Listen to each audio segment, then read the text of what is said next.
Hey kids, it's Mr. Vaid.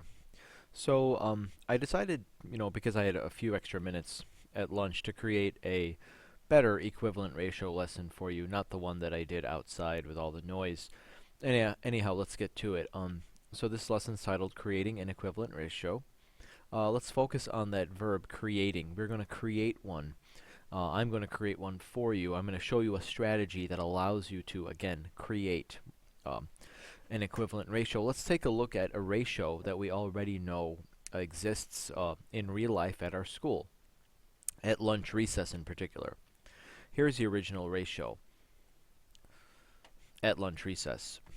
There are 100 kids for every 8 swings. Now, what does that mean? That means that at lunch recess, when 100 kids are outside for a grade level recess time, there are 8 swings available for 100 kids. That's what it means. The relationship between the two quantities is this. There are 8 swings for every 100 kids, or there are 100 kids for every 8 swings. So let's try to now write a couple equivalent ratios for this by looking at some situations that could occur. Okay, let me get a little pen tool over here. So let's say the population at recess increased and another grade level was asked to go have recess and lunch, and so we had 2 grades out at the same time. Our population of children would increase by 2, and so we'd have 200 kids. In order to keep the ratio the same and make it equivalent, we would also multiply 8 swings by 2, and we would have 16. So the ratio of 100 kids to 8 swings has an equivalent, and that is 200 kids for every 16 swings. But let's examine this further. What does it mean?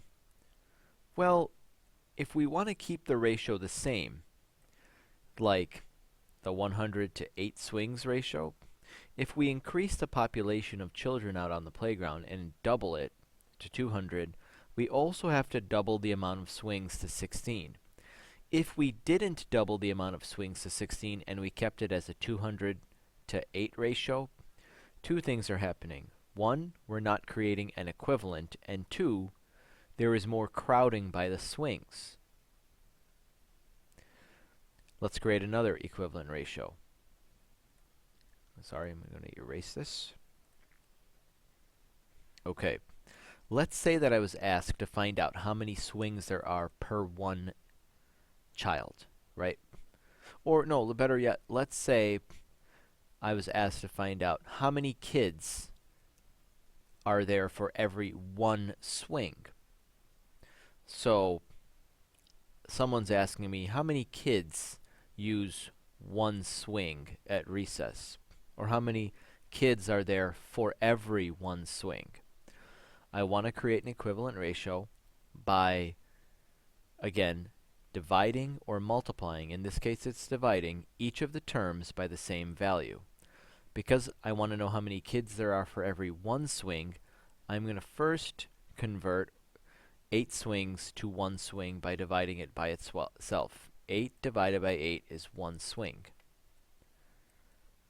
And now, what I do on this side of the ratio, I'm going to do on this side of the ratio because it's meant to be equivalent. I'm also going to divide 100 by 8. And I get 12.5 kids. What it means now is this. 12.5 kids are there for 1 swing. Or there's 1 swing for 12.5 kids. 100 to 8, 200 to 16, and 12.5 to 1 are all examples of equivalent ratios created when both terms are multiplied or divided by the same number. Thanks, bye.